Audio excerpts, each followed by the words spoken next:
Yes, we're on, guys. Fingers crossed this is a worker.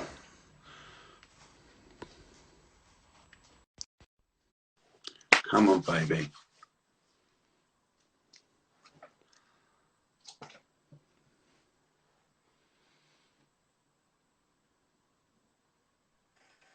Hello?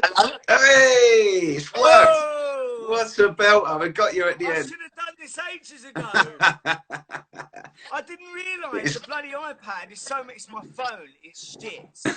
It's good in eyesight, and it's good in eyesight. I've got it No, now I anyway. prayed, Rob. I actually prayed. How you I doing, did. fella? I'm good, man. I'm so sorry, everyone, about the interruption, the situation with the phone and all that. Oh, Rob, thanks for having me on, mate. No, mate, thank you for coming on. I really appreciate it. And right, so I'll just tell everyone, I'm Robert Hisee, the UK's #1 unconscious mind therapist, joined by Mr. Paul Danan. Yeah, and I'm so happy we're on. just to see faces. I know. But, It works. but tonight, everyone, we're going to be talking about. I look at the recovery. I've asked Paul once because he's in recovery. He's doing really well. I mean, I think I've done a little bit of Googling. I've seen him to 17 rehabs, man. 17 rehabs. 20. 20. Yeah, Wow. 20.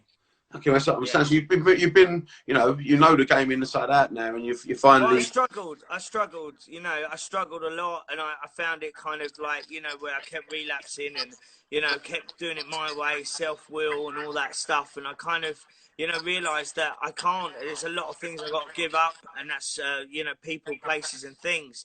The people that I was hanging out with, the places I was going, and the things I was doing. And Yeah. as long as I turn my will over to a higher power every day, then I don't run my life. God does, and that's it. And when my brain says go left, I know I've got to go right. I know I've got to do the opposite to what my head what you tells feel me. tells you to do. My head lies, man. It tells me that'll be great to go there, and it's a nightmare. I met you at the play. And at the play at time, yeah, brilliant. Yeah. That was a good play. That was the acting. It was a gangster play, wasn't it? About it's the guy who wrote it. It was about his granddad, the stories he told. He made this this play up, and it was really good, Paul. Yeah, I really enjoyed it. It was a good idea. Really good idea. It was Michael Head. He's an amazing writer, and it's great that Dapper Laughs Dan O'Reilly. He loved the idea, and he was like, "Let's get Paulie on." And to act with him, and it was his first time he's ever acted like straight play like that. He done well, didn't he? Yeah. It was a true story. He was amazing, and I just had such a laugh with him. But I was doing that play while I was in the Priory. Was ya? Yeah. You joking? I was in the Priory. What? Yeah, I was in the Priory for anxiety and for my ADHD and stuff. And I asked them if I could come out and do the play, rehearse in the day, and then come back and sleep there in the evening. And then when the rehearsal stopped, when we were performing in the evening, I would do group therapy in the day, and then go and perform at night. And then I'd go back to the hospital. And it was amazing, and I succeeded. No one thought I could do it, and I fucking did it. You did it. That's amazing, mate. That's amazing. And maybe that might have helped you because you got that focus, it did, and it made me accountable. And every time I was a bit nervous or scared, I had people to talk to, and it was really good. How long you been how long you been sober for, bro? So oh, don't go. It's doing well there. I've lost you. Say it again, bro. I can't hear nothing. Can anyone hear me? Can you hear me, Paul? What's going on now? I froze. Hello. You can hear me? Oh, I can't hear you, Paul. Is there a mute button, bro, or something? Paul? No sound from Paul.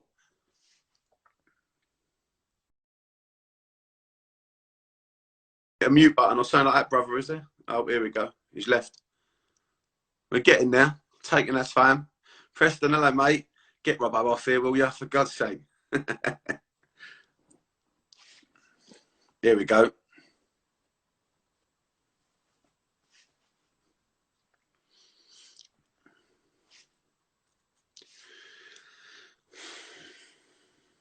Back.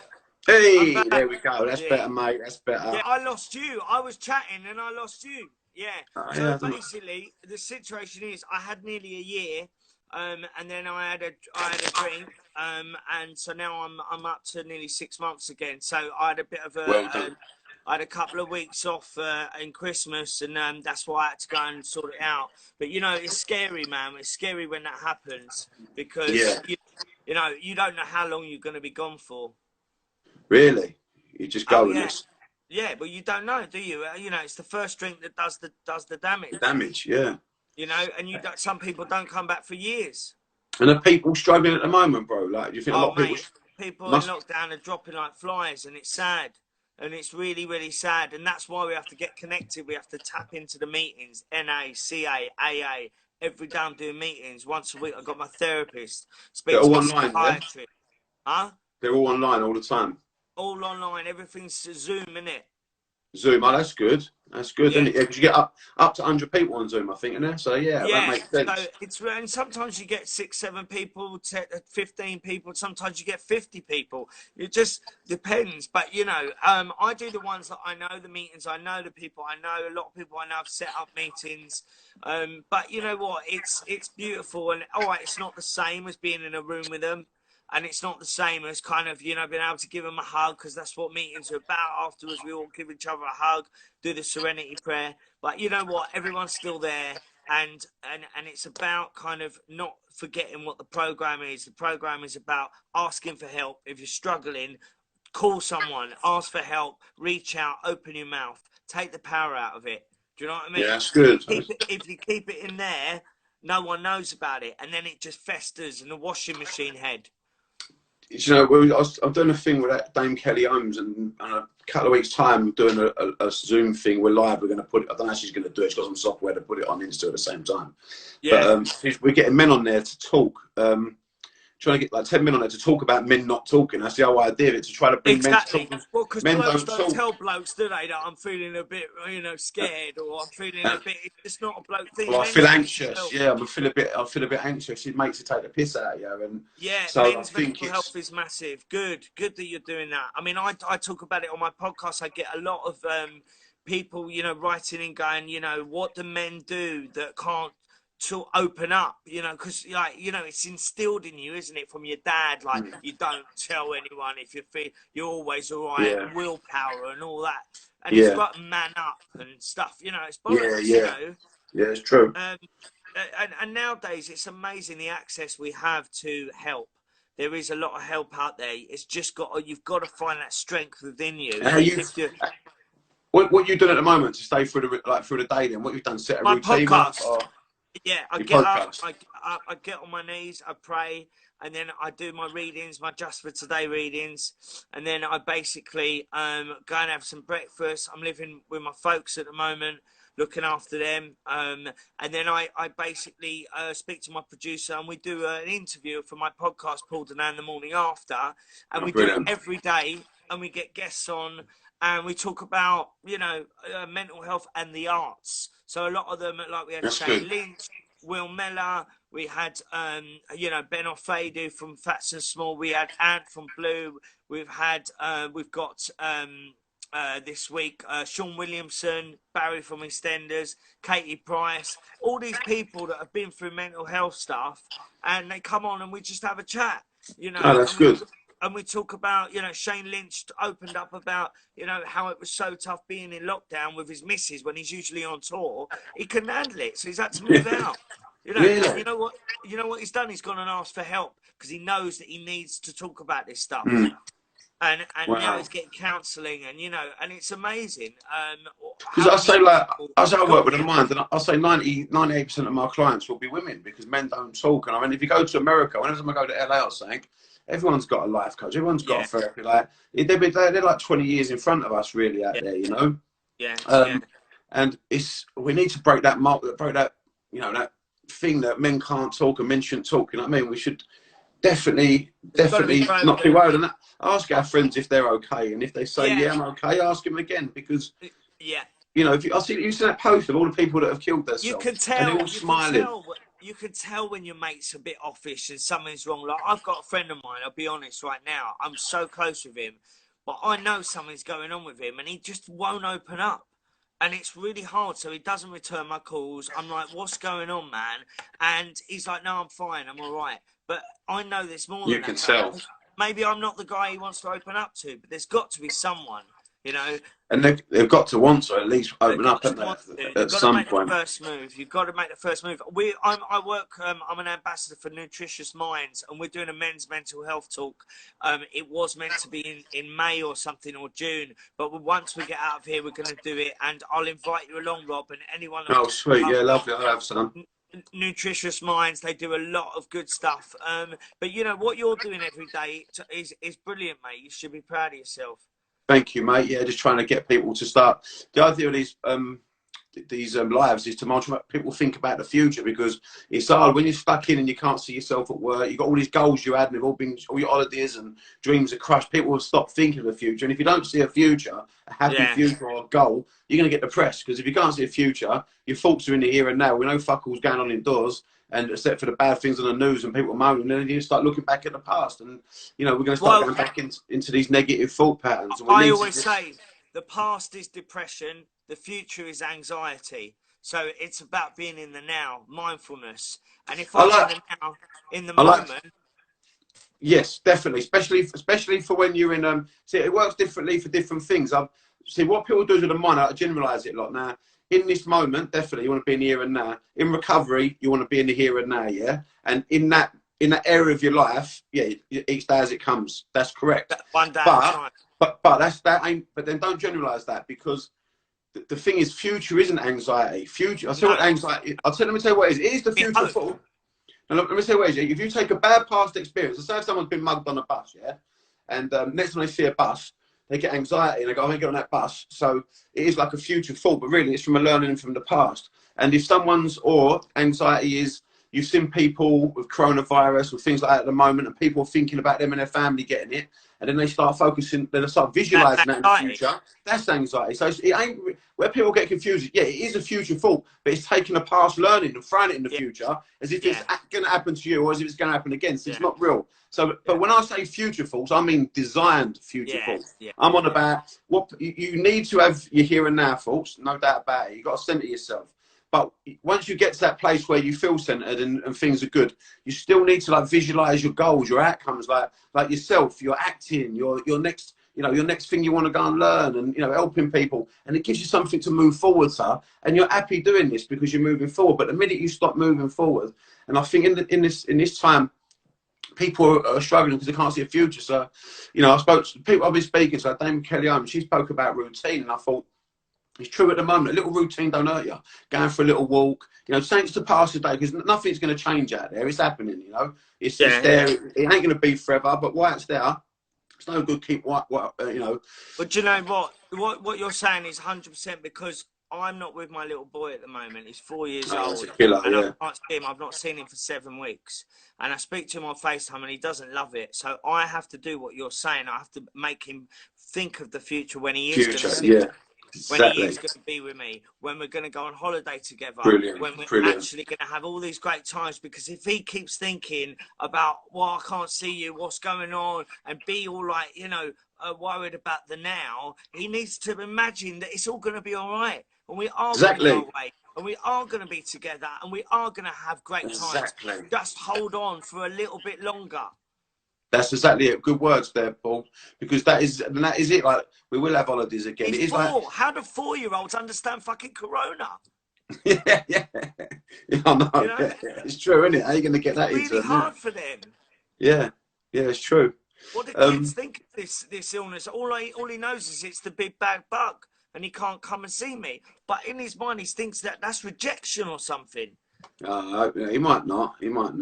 Well, I hope not, but I'm trying not. But it's tough, man. It's very tough, because You know, but I know that, you know, other people out there have probably got the same thing where, you know, they can't see their parents or their grandparents, or, Yeah. you know, they can't take the kids over to the grandparents or whatever.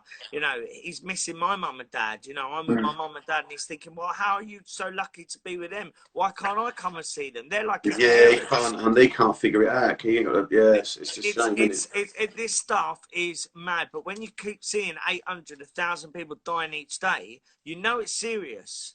Yeah, yeah, you can't take it as no joke. You got to, especially when Yeah. you're going to see your kids. The last thing you want to do is hurt anyone. So you know, make sure But they the stay. longer But it looks we, like the figures are dropping. It looks like we're doing well, us yeah, Brits at the moment. We're yeah, yeah, most yeah, people, like I say, 90% of people being very using their nod or walk down the street. It's like people yeah. see you, it's like you're a zombie. They go, you know, cross I over know. the road and that. But it's like one of them movies, isn't it? Do you know what I mean? Like the Do Purge or you go something. out, Rob? Do you go? You going out much? I'll go out. I'll tell you what I do. It's the Go two. I for get a out in walk? the morning, do my hour. I do a walk, and then there's Yeah, a woods near me where no one is. I go over there and do a quick run as well in the afternoon. That's my every day. I yeah. do that, and Lovely. that's what I do. Just that's my little routine, just to And it keep me sets through it. off And that dopamine. It sets off those endorphins when you yeah, run, and you kind of get that, yeah, that that good buzz, feeling. and also it's more for I've got to have something to do. I've got ADHD like yourself. I can't fucking Yeah, sit. I've painted the house already. I painted it. You know, I've decorated the kitchen, so I can't sit still. So I'm like, right, that's it. I got. So I need that. I need that to get out. I'll go yeah, crazy sitting there. I yeah, couldn't do it. It'd send me yeah. nuts. So I have to go out and let off some steam and just get out, just to look about. And it's weird out there because I was saying this yesterday. Someone said to me the other day about the birds. I've never heard the birds sing so loud at the moment. Do you know what I mean? There's Yeah, no pollution in the sky. There's never been clearer skies, have they? It's yeah, quite beautiful out there at the moment when you get out yeah. there. Absolutely, it is. It's nice, and I think, you know, hopefully, what all that we're doing, and with the NHS and what they're doing, we're like a team effort. And this country always comes together like that. You know, in need, we bring it, and we Definitely. deliver. Yeah, You know, we've definitely pulled together on this one. I'm quite yeah, shocked how much we have actually, yeah, because yeah. I think about this a few times. I've said it a few times that the human race is one that there ain't no like culture clash. It's all about this bug. It's against all of us. No matter where you come from, what It's religion you are. invisible as well. That's Yeah, a mad thing. You can't yeah. I keep see it. saying this fucker will get you off a coke tin. Do you know what I mean? Yeah, This will come and yeah, get you off yeah, a coke tin. It's like yeah. you don't know where it's at. So No, but yeah, exactly. the good thing is I don't like focusing on it too much. I'm trying to. So No, well, what people can do is they can get focused on illness, and if they start thinking of illness, there's a part of the brain called the reticular activating system. I won't go into it now; it goes on a bit. But basically, what you put your focus on, this is a proven part of science now that it will start to generate that for you over time. So the more people keep focusing on illness, the more likely you're going to get ill. So you've got to start focusing on health and life yeah, and yeah, happiness, and you start keep putting you got to work here, but you keep putting your focus on that, you're going to start changing your direction. So, I said to people, if you think about what you want instead of what you don't want, it's a different outcome. Do you know what I mean? But let's yeah. go back to. I'm There's quite. Tama. So it's Tam. Hello, mate. He's brilliant, isn't he? That's a Love him. positive He man. I was had on him my on here the other day. I've podcast got him last on week. again. Sorry. He was on my podcast last week, and It's class. everyone talks about his episode. Honestly, he opened up so much to me. It was beautiful, and another one that loves recovery and Yeah. realizes that we're shit people when we're on drugs, and Yeah. when we're drinking. We're not good to anyone. And and then when we find like actually serenity and a bit of peace and a bit of sobriety, life goes well. You do good things happen. You do bad things, bad Definitely. things Bad happen. things It's happen. simple Yeah. as that, And We when you're taking something, energy it's flows good where the for you. attention goes, isn't it? Yeah, yeah. But you wanted to talk about the past a bit. Yeah, mate. I want What to did go you back want? to the beginning because I remember you, like, you're my age. So I remember sort of growing up through about 97. You jumped in Ollie Oates as Soul, wasn't it? That's it. Yeah, That's yeah, how I first remember you. yeah. Well, you remember Hollyoaks back then? Yeah, yeah, of course I do. Yeah, remember Yeah, it sort of come out. Yeah, yeah. No, it was my good nan fun. wouldn't leave off with it. My mum and my nan. No, it was amazing, and it was the best opportunity for me. It was like an English 90210. It was like we did our own version, and it turned into like we never knew it was going to be a soap. It Yeah, was originally like a teen drama, and then it grew and it grew. And, you know, I was interviewing Davinia Taylor the other day, who played Jude. She's doing amazing stuff, especially with recovery. She's 10 years. It's funny, a lot of us from then are now in recovery. Recovery, yeah. Was dreadful back then. It was, you know, it was fun. It was like uni with money and fame, but we had a good laugh. And well, how old was you then? About 19? I was 19. Roughly? I was 19, and I remember getting there. Yeah, 'cause I was 20, mate. Yeah, Will Mellor was there, and he took me under his wing. And me and him, when he was on my podcast a couple of weeks ago, we reminisced, and he was like, he had this convertible BMW, and I saw the money and the fame, and I was like, man, this is I want some of that, yeah. I'm a kid, yeah, but I was just there to act, you know, and then it grew, and people start recognising you, and then I was there for 4 years, and it was an amazing time, man. It was the best time of my life. And then I went off to America and lived there for 3 years. And then when I come back from there, after doing some films out there and auditioning, and it was tough, man. You know, it was a tough time going to LA because the competition is fierce, and you get a lot of rejection, and there's a lot of partying, and you know, you gotta just do the acting side of things. You can't party and act. It doesn't, and succeed. It doesn't. You got to commit. You got to commit, and then I come back, and then there was reality, and then they asked me, "Do you want to go on this island?" And I was Love Island, wasn't it? The Celebrity Love Island. Was that the first one, or one of the first ones? It was the first ever one in 2005. Brilliant. Who was on that with you? That was brilliant. Well, we had Callum, we had Fran, we had Michael Greco. Okay, I remember that. Abby Titmus, Rebecca Lewis, Lee Shaw. I remember that now. Bloody hell, that was Middlemas, Lady Isabella Harvey. It was good, man. We had a good time. We were in Fiji, and now look at Love Island now.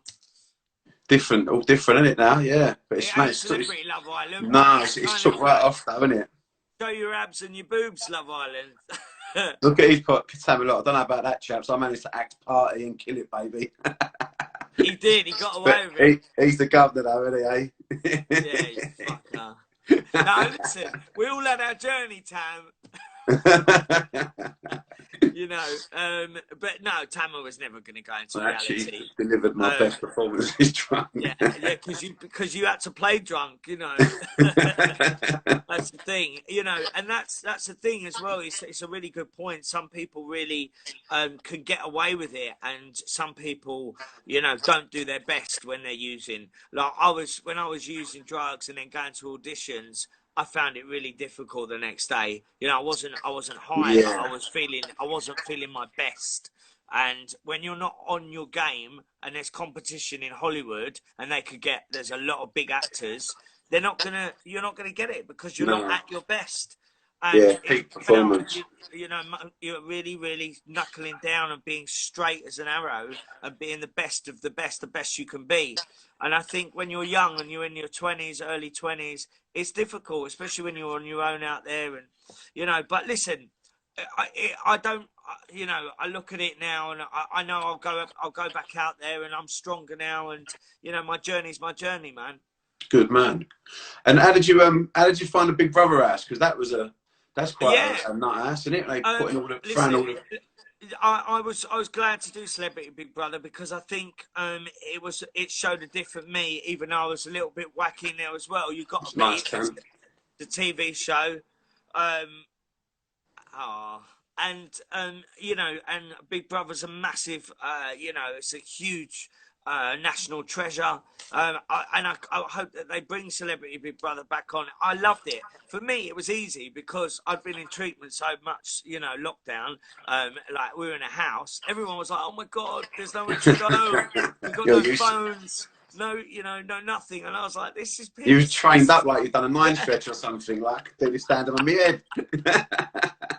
But you know, it was good people in there. We had Sean Williamson, Barry from EastEnders. We had, you know, the boys and Jordan from Ibiza Weekender and Sam from Made in Chelsea, and they were funny as fuck. Like we had a good laugh. It was Sandy from Gogglebox. She was wicked. So it was a good little crew. I know I'm going back a little bit. How did it all start for you, though? That's the question I forgot to ask her.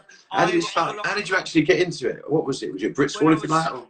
Yeah, when I was young, I basically was like always into acting and plays and stuff like that, and I joined a little theatre company, and I did musicals, and then I was with Sylvia Young's like night school, and I got a little part in EastEnders, just like playing with Ethel's dog Willie.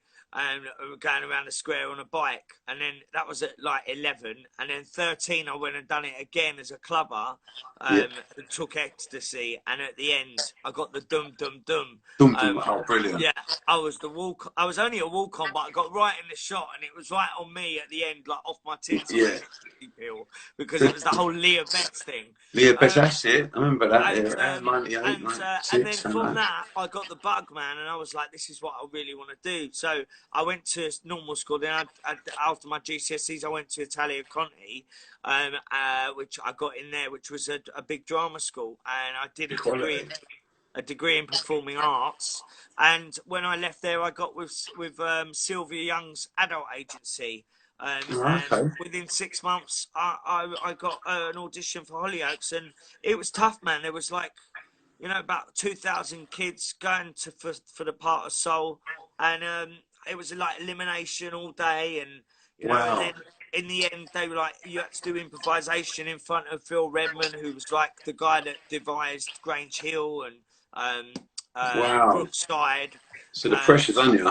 and I just did it, man. Me and my mum, the mum that was playing my mum, she like slapped me, and I was like crying, and she was crying, and Phil just went, "Yeah, they're the ones." Like, They're the ones drama. Yeah, And the next dramatic. day, I get a phone call saying, "Pack your bags, you're going up to Liverpool. You got a contract in Hollyoaks," and I was like, "Woohoo!" Quality. Yeah. Quality. And I was there for 4 years. I loved it, and but I wanted to leave. I told them I wanted to go, and they were a bit pissed off. But I said that I need to go and play other characters, and and then I went off to LA. But that's the dream, isn't it? To be in big movies and all that. Yeah. And you got to try it. You got to give it a bash. But obviously, I didn't know then that I was an addict. All I knew is that I enjoyed It's having fun. Yeah. having a drink, having a line, having a spliff, and it's a progressive illness, and it just slowly creeps up to the But point more and where more.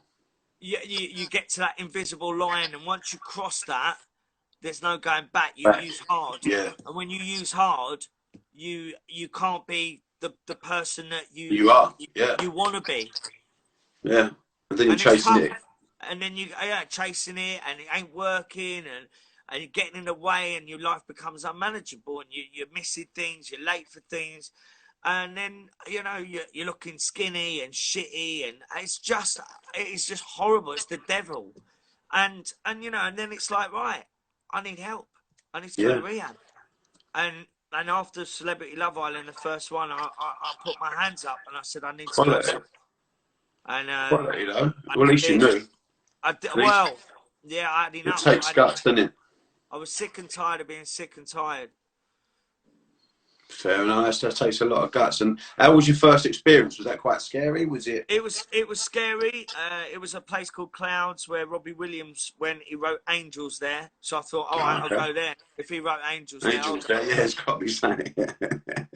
So I went there, and it was Ain't it weird? Isn't it weird? It's like these things happen, these bad things, and they can sometimes turn you into the best direction. Like as you say, he's gone in there and written one of his probably his most famous song of all time, isn't it, Angel? Yeah. So yeah, it shows it's weird, isn't it, how things work out. Absolutely. I kind of I really embraced recovery then, and unfortunately, when I was in my 5th week there, the News of the World existed there, and some fucker in the rehab got his girlfriend to phone up the News of the World, and he told his girlfriend all my information from my group therapy, and told a story on me. So I saw the newspapers on the Sunday. My agent phoned me and said, someone in there has told all your stuff. Do you want to comment? That's terrible. And I was like, what? And I was like, so I commented just saying, well, yeah, I am here and I'm just getting well. And then in the newspapers, it was like Danan, addicted to cocaine, all this horrible shit. Yeah, and so on Monday, I went in group and I fucking picked up a chair and I said, who the fuck was it? I want to know. and no one would admit it. And because I picked up the chair, they said you got to leave. But I could have done all right. You And know, I got in a cab and I went and relapsed straight away. You know, and that's I just could that. have died. Yeah, that's All terrible, because isn't it? someone broke my anonymity. Yeah, it's fucking liberty, absolute liberty, Yeah. and especially when they're in there with the same boat, and they probably, you know, they You know probably what I got mean? all the. Yeah, But you think they're a bit more they got about 20 grand for that story. Bastards. You just know, a fuck. I because mean, I they're had Lauren sick. Goodyear. But I they had weren't Lauren well. Good, They still weren't and it's well. funny how this press home in at some people because Lauren Goodyear gets it. Anything she does, they swing to change. And I remember little Stephanie Davis when she was going through her bad times drinking. And I worked with Steph and everything, helped her go caught with her ex and all that, and they'll get her Really. mindset of confidence. And they would dig her out, like, they would ruin her. Then even to when she had a drinking problem, they turn up at her door, the paparazzi, and they'll buy her alcohol. They'll give her alcohol so she could go out. Bastards. Yeah, and that's So they disgusting, isn't could it? get a picture, yeah. Just to get a picture, yeah, she come out, pick the alcohol up, and also had a picture of her in a dressing gown. It was fucking awful, and you think like you're just earning your living Well, off look that. at Like, Caroline. this ain't a joke, is it? I mean, you ain't talking about ruining someone for looking silly. It's about someone's actual life, and you know Yeah, you're going to cause them. You're throwing them into the fire. They don't. I yeah, think they do yeah. understand. I just don't think they give a shit, mate. Do you know what I mean? But it's like Yeah, Lauren but Goodyear. look at Caroline, man. Exactly. Yeah. Poor You know, girl. and now she's not with us. And it's the most it's the saddest thing because they zoned in on her situation and left her feeling, and all the trolls out there and all the people that were taking the piss. But you know what? Who hasn't had a row with their boyfriend before? You know, but it just got to the point where I suppose she was scared that something, this was going to be her life. People were going to think she's some man beater Yeah. or whatever. And she had problems, she had issues, and she couldn't obviously ask for help Talk enough. about it. Yeah. No, it's And now just. she's not with us, and it's sad. And I don't want that to happen to anyone else, especially in my industry. Yeah. Anyone that feels that all this pride, it kills. You've got to drop the ego, Yeah. drop the pride. It's ego, isn't it? And own it and say, look, I don't care what you think of me or whatever I've done, even if I've gone and hit someone. It's okay. Right? You're not well. You need help, and no one's judging you, and we'll sort it out. Instead of you fucking look at you, Yeah. Run them down, make them feel shame. You know what I mean? It's all the. I see this thing, right? I'll send it to you. It's amazing. This guy, they've done this study. Do you know Portugal? I think drugs ain't illegal. They're not illegal to buy, but they're not illegal to take. Yeah. And I see this. You might know about them when they done the test years ago. They had this like rat in a cage. Yeah. It's like the early studies, and they put alcohol in it, and the rat went through it every day, drunk. It died. Like 98% of the rats they put in there all dropped dead, yeah. And then, so like years went by, and this other scientist went, hang on a minute, what if you change the environment? So if he's in there, he's unhappy, that rat's got nothing in it, ain't even got a will to run around, he's drunk himself deaf. What would happen if I make rat wells? So he made this cage. He had as many women as he had, many female rats as he wanted to shag. He had food, cheese, much cheese, water, the spinning wheel. And it was really mad that it took something like 96% of the time it took the water, and very rarely did it take the alcohol. And it never died. It just kept. And they tested it again, rat after rat. And so what they started to learn is the environment plays a big part. So when people get become alcoholics or drug, you make them feel stupid, you make them feel distant, you're a scumbag, and you make them feel like they're not connected. So they want to disconnect even more. And what the guy in Portugal done, they see this study and they went, right, let's look at the figures. It cost us X amount of pound to put these drug addicts and alcoholics back into prison for what they're doing, yeah? He said, I'll tell you what we'll do. We'll put them on a scheme where we'll change their environment. We'll connect them back with the world. So what they've done is, obviously, they must have them locked down somewhere or something, but they'd go, right, if he was a mechanic, they'd go to a mechanic's garage and the government would go, listen, you take him on, we'll give you half the wages. So the government, mechanics, we've got a mechanic, it only cost me half the wages. Lovely, I'll have him. Right? Yeah. If he fucks up, it's on you. Sweet. Yeah. And they were getting around giving people, and this is what Portugal done. And the drug rate dropped. I mean, it was like massive, 70% or something within 2 years. It was like huge. And it wasn't nothing to do with punishing them, making them feel worse about their wrong decisions. Giving them a purpose. Giving them a purpose, put them back into, getting them connected to people again. Because they just want to disconnect and it becomes an habit. And I thought, It's on TED Talks. I'll find it. I'll post it later, guys. Anyway, I'll Mate, link I to it. love Yeah. TED Talks. Yeah, Yeah. this geezer, it goes a bit more. It's a bit more in depth in it. But it really blew me away. It did. It really blew me away. And they've got something really going there, and I think the British government really need to listen to that. I mean, Russell Brand does some amazing work to try and stop methadone and allow people just to have Subutex, because then you can't use on top of Subutex as much as you can on This is what he methadone. said. He was saying on this cast on this thing. He goes, when a lot of old ladies, a lot of people have hip replacements and things. Yeah, they give him this. It's basically pure heroin. It's got a professional name.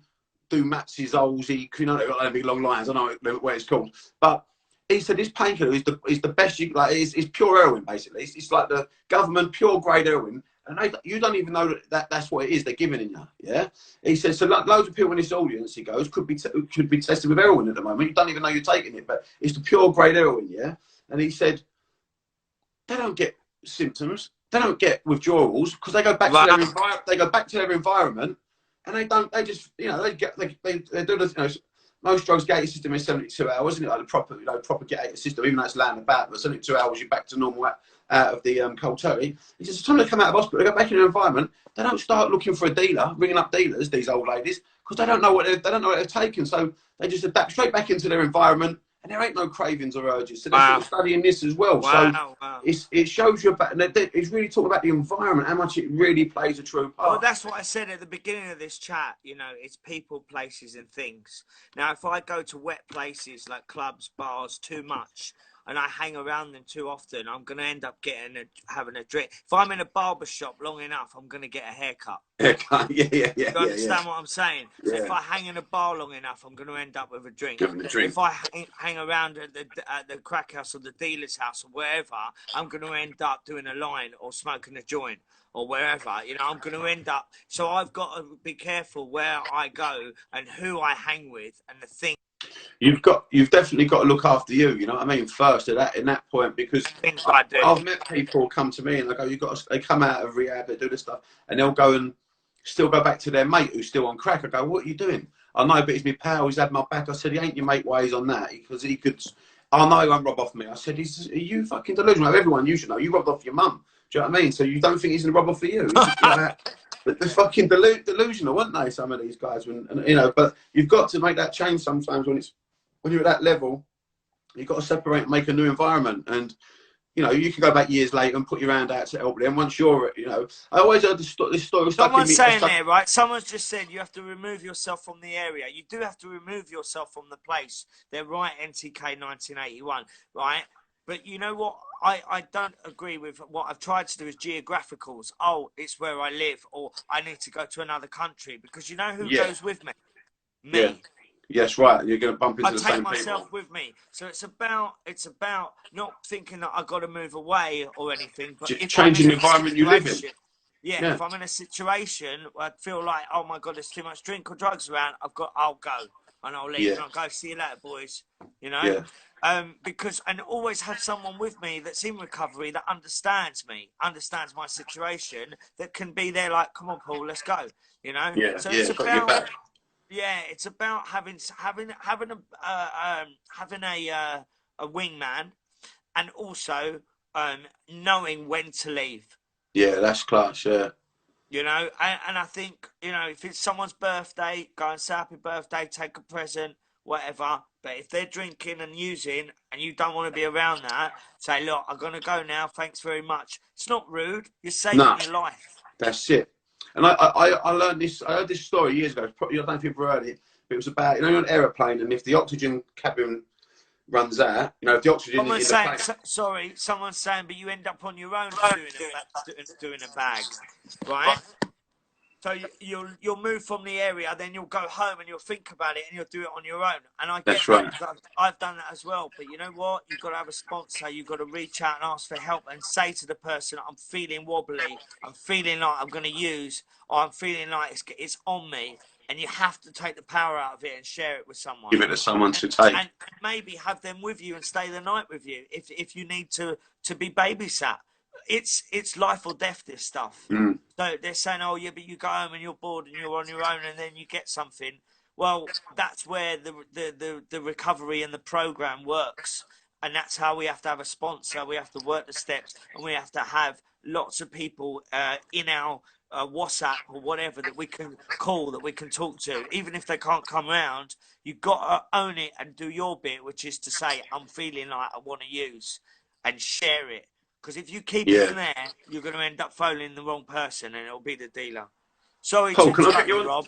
No, mate, I like that. I need to get you on. I like the way you're talking out, the way you speak about talking out so freely, which men don't do. I'm going to try to get you on that Zoom call if you've got time with that Dame Kelly Holmes. Would you mind if I asked to get you on there? When? I've done it. I've got to get the date. I'll let you know. See if you can make it. It's a morning time Skype Of thing, course. but she's going to Anything put. for you, Rob. Yeah, thank you, brother. It's going to put some yes, some things together she's doing to like men speaking out. But while you're speaking is now, you'll be a good front man for men, because you ain't like, it's easy for me to help people to speak out, but you've been in the trenches. You're speaking out. You're living. I've lived it, You're breathed living it, it, mate. got the T-shirt, I got the hat. Yeah, that's it. And I'm £1,000,000 down. Do you know what I mean? But I'm Yeah. also billions up in myself. You know, it ain't about money, ain't about material things. You know, that money that I've spent or whatever, you know, on rehabs and drugs and stuff. You know, I'm happy to be an addict today. I'm Yeah. proud of saying I'm a recovering addict, because it's helped me be a better person. And not everyone gets that chance to work the steps and work on yourself and make amends and realise how you feel. Sorry about the phone. You Don't know, worry, mate. Sweet. some people are out there and they haven't got that opportunity to open up and find out about their feelings, because they're just getting on with their jobs every day. So because of being an addict, I've had a Do you chance know what? to look at myself. This is the thing. At school, we don't get any Yes, maybe emotional me. education. It's not emotional education. But what I was going to say a minute ago is, when I was saying about a part of recovery that I think is important, people should learn at the beginning, is you've got to first take to look after yourself. And some people go, but that's selfish. What about my kids? What about my wife? Well, let me explain something to you. If there was an aeroplane and all the oxygen in the aeroplane run out, yeah, well then they release the masks. Yeah. Now a mum. You know this one, didn't you? I knew you'd have heard it. So there's like the mum's got a 2-year-old and a 4-year-old sitting either side of her. The mask will come down. The mum's natural thing will be, help the kids, and they'll start, putting the oxygen on that kid, put the oxygen on the second kid, and she passes out. Then they all die. So what should they say is, the mum's got to take the oxygen, make sure she's strong enough to be able to look after the kids. And I think that's a good metaphor to think about starting recovery. And you've got to think, you put your mask on first. Yeah, so you've got to be strong. Then you can go back. Help me to help my son, to help my parents, to help my friends. Someone just said, "What if all your friends are addicts?" Right? Well, if that's what I'm saying. Unfortunately, you know what get rid of them. You know what they say, right? Unfortunately, and this is brutal. They say in recovery, you know what you have to change? Everything. Everything, yeah. Right, and people say, what do you mean change everything? You got to change everything. You got to change your mates. You got to change what you do in the day. You got to change your job if necessary. You got to change where you go, and you have to change your mind. And once you get a psychic change and you change your mind, then you're free. You're free of all this stuff. Now, if they've been friends for yours for years, that's great. I've got friends of mine that are my boys, and they still have a drink and whatever, now and again. But I just don't hang out with them when they do. Yeah, and that's their business. That's their stuff. I have to keep my side of the street clean. You know when it's your turn to take your mask. It's your turn to, right, I need to breathe here because I can't. And another thing, if you've got mates, like some people go off into the crack end of it and stuff, and they don't want to leave their mates. I mean, again, it's that story. You've got to look after yourself, recover yourself. Then you can go back a few years later maybe and try helping your mates. They'll reach out to them. They might not want it still. But no, but some of them don't even need help. Some of them just are wired up differently, and they can take it or leave it. And that's the mad thing, isn't it? Festival, and I'm jealous of them, but at the same time, I'm not jealous of them, because my journey is my journey, and it's made me a better person. And maybe actually, yeah, you're right. They aren't. Maybe they're struggling without me even knowing.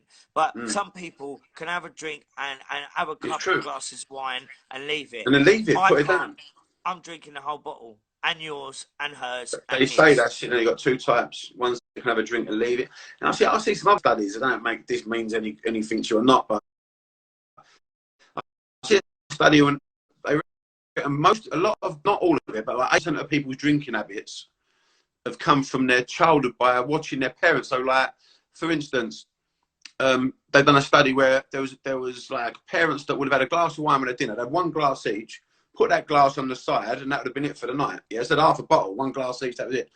And then they say as them kids grow up, they seem to follow that. 80% of them seem to follow the same pattern. Do you know what I mean? And I don't know how true that is, but it's quite an interesting little study they've done. But you know, because we do get programmed, don't we, by watching, especially when we're kids. Yeah, I watch. Listen, I watch films all the time, and I improve my acting from watching actors. You know, I learn so much from watching films and pictures because ADHD, you can really learn from. It goes in more with a picture or with something visual rather than someone just talking to me. It doesn't always go in. That's why it's taken me 20 times. But now he's starting to get it. My therapist, he draws on the board and he goes, okay, look at it like this. Well, tell you what, how I work, Paul, with what I do, yeah? Whatever I work is, all my sessions, when I work with someone, I'll always run their self-talk, their self-dialogue, so the auditory. I'll deal with I'd also be using methods of emotional intelligence, like closing their eyes, re-feeling stuff. And I always then go into what they see, a vision of the future. So I've got this visual, audio, kinesthetic, hearing, seeing, and feelings. And you have to, because all of our representations of the world are made up through our three senses. We've got five senses, but smell and taste comes into it. But really, the things that impact us and mean something to us is generally the three senses, the feelings, the hearing, and the seeing, yeah? And when you blast something out of someone, you want to get change quick, you've got to run them three senses because you get different types of people. You get people that are auditory, people that are visionary. It's like when you talk to your mates. Some mates go, "Oh, this looks good. I really see that the other day." And other people talk about, "That resonates with me," and you know, that sounds good. They'll use different words, and the way their brain takes in information, if you listen to people long enough, you can pick up if they're visual. Now, this don't mean this is their communication style. Even it could be. So you can pick up what they're saying, if they're talking visual language, auditory language, or emotional language. Like a lot of emotional language people talk like this, and you can hear it in their voice. You've got it actually. I'd say you're a feeling person. Yeah. When you talk, you're very emotional and expressive, and you can talk. You can tell. If you listen, so if you actually open your ears to people, and digital mind is self-talk because it can be quiet and very robotic like that, and there's not much. You don't really see any emotion because everything's going on in their nuts. So it's all in their diet, like audio, digital, yeah. And then you get the visionaries that can be, it's so beautiful, it's so lovely, and you can sell them anything. It's that sort of thing. But there's no wrong or right. It's just the way our neurology is made up. You know what I mean? Listen, we're all wired up differently. Exactly. Everyone's wired up differently. And the thing is... Also, I was going to say, that's why I think it was good to people to understand that, because when you're going into recovery, like you said, you needed a visual thing, you needed to see it. Then you could take the information in a lot better. It went straight through your neurology. Where someone kept telling you, you weren't feeling it, because what happens from an image, we have to create an emotional connection to it. Do you see what I'm saying? So it's like when you watch a movie, like that's why films are so good, because there could be an horror movie on, and someone's going to jump out, and you feel your body tense, and you're watching it, and you can feel the fear. Nothing's fucking happening. You're watching a glass screen, but you start to feel the presence of this, Freddy Krueger or something about you, but nothing's going to happen in reality because we get linked for that image. And I think that's a good point that you made there. Is that that's how you remember things. How you remember things. Now you learn things. Yeah, I can't learn through reading, but I can learn through doing and hearing. Really, do you know what I mean? I can listen to audio books. I remember everything. You give me the book to read, I won't read half. I won't have a fucking clue. I can read the paper. I can read a page to you, and you'll go, "What did you think, Rob?" I go, "I don't know. I won't have a fucking clue what I just read to you." Do you know what I mean?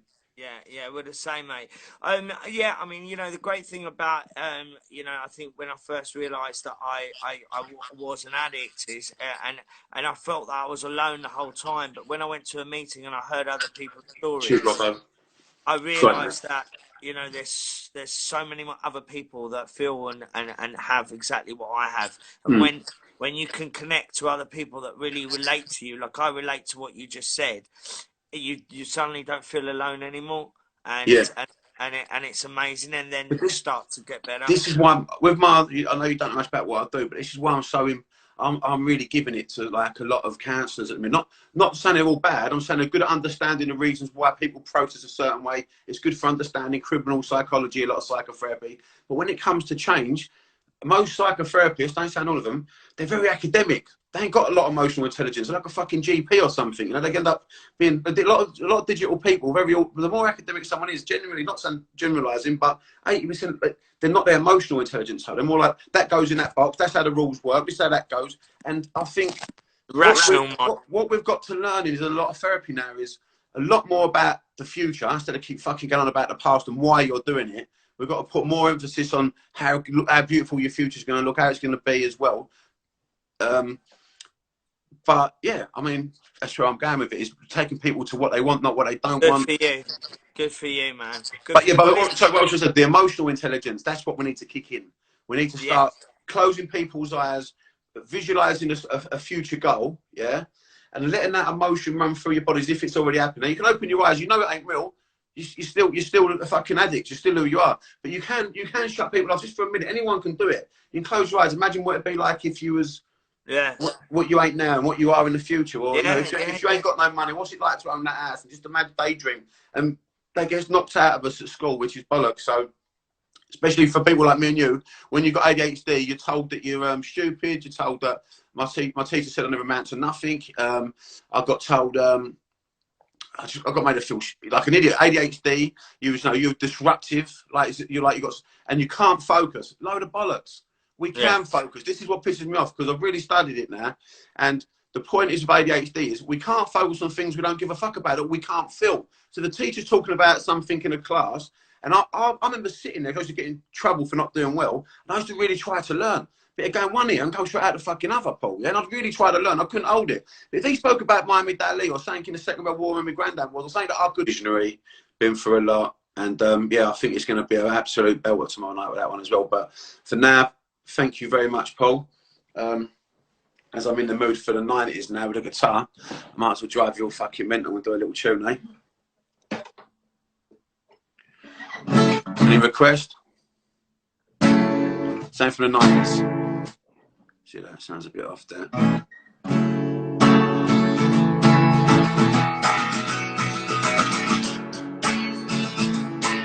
Paul's brilliant, isn't he?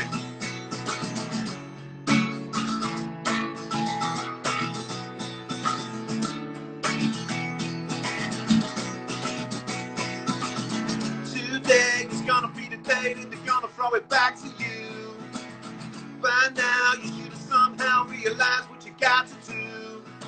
I don't believe that anybody feels the way I do about you now.